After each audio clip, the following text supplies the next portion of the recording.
বাংলাদেশে চলমান আন্দোলন এবং ছাত্র হত্যার ব্যাপারে যুক্তরাজ্যের পার্লামেন্টে আর্লি মোশন এনেছেন বাংলাদেশি বংশোদ্ভূত এমপি আফসানা বেগম। তিনি আজ 22 জুলাই এই স্টুডেন্ট প্রোটেস্ট ইন বাংলাদেশ নামে এই মোশনটি এনেছেন এবং এতে এখনও পর্যন্ত সর্বশেষ তথ্য অনুযায়ী 10 জন এমপি স্বাক্ষর করেছেন।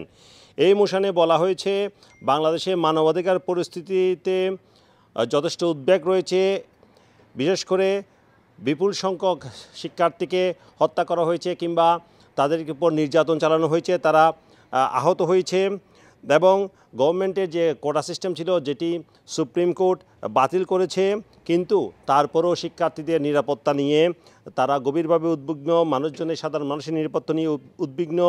এছাড়া তাদের প্রতি নির্যাতন হচ্ছে কিংবা তাদেরকে অন্যায়ভাবে হত্যা করা হচ্ছে। এছাড়া বলা হয়েছে ইন্টারনেট এবং মোবাইল নেটওয়ার্ক বন্ধ করে দেওয়া এবং যে কোনোভাবে বাংলাদেশের যে মানবাধিকার রয়েছে সেটি যে রহিত হচ্ছে, সেটিতে মানবাধিকারের যে সমস্যা দেখা দিয়েছে কিংবা মানবাধিকার লঙ্ঘিত হচ্ছে সে ব্যাপারে উদ্বেগের কথা জানিয়েছে। পাশাপাশি এই মোশনে বাংলাদেশকে স্মরণ করে দেওয়া হয় যে হিউম্যান রাইটস অব্লিগেশন যেগুলো রয়েছে সেগুলো হচ্ছে এর ফলে দীর্ঘমেয়াদে সাধারণ জনতার উপর কী প্রভাব পড়তে পারে কিংবা তাদের বিক্ষোভ করার অধিকার, তাদের বাক স্বাধীনতা এবং অন্যান্য যে স্বাধীনতা রয়েছে সেগুলো যে অবশ্য পালন করতে দিতে হবে সে বিষয়ে বাংলাদেশকে স্মরণ করিয়ে দেওয়া হয়।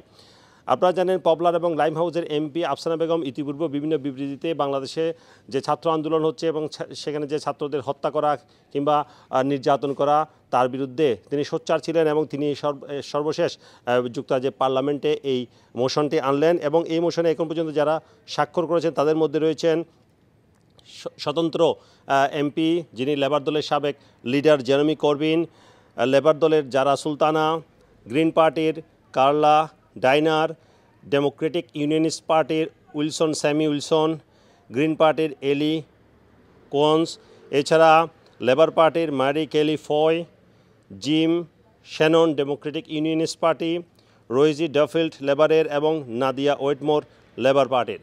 এই 10 জন এমপি এই মোশনে স্বাক্ষর করেছেন এবং এই মোশন এখানে দেওয়া হয়েছে এবং এর পরবর্তীতে হয়তোবা এই মোশনের ফলে এটি নিয়ে আরও আলোচনা হতে পারে এবং ব্রিটিশ পার্লামেন্ট থেকেও হয়তোবা কোনো ধরনের একটি পদক্ষেপ নেওয়া হতে পারে। আপনারা জানেন ইতিমধ্যে যুক্তরাজ্য সরকার, যুক্তরাষ্ট্র সহ জাতিসংঘ সহ সকলে উদ্বেগ জানিয়েছেন। যুক্তরাজ্য সরকার বলেছে তারা গভীরভাবে উদ্বিগ্ন।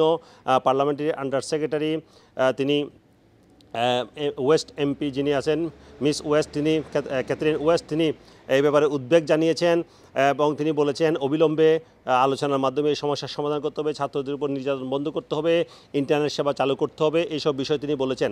সরকারের পাশাপাশি এখন এমপিদের পক্ষ থেকেও এই ধরনের মোশন আনার ফলে বাংলাদেশ সরকারের উপর চাপ বাড়বে বলে প্রবাসীরা মনে করছেন। বিশেষ করে প্রবাসীরা যেটির ব্যাপারে সবচেয়ে বেশি উদ্বিগ্ন সেটি হচ্ছে ছাত্র হত্যা এবং নির্যাতন, পাশাপাশি ইন্টারনেট সেবা বন্ধ থাকার কারণে অনেক প্রবাসী বাংলাদেশে থাকা তাদের পরিবার পরিজনের সাথে যোগাযোগ করতে পারছেন না। এই ব্যাপারে তাদের নিরাপত্তা নিয়ে তারা অনেকে উদ্বেগের কথা জানিয়েছেন।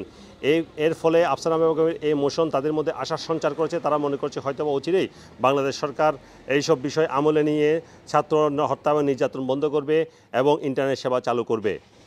Sarwar Hossain, top news, London.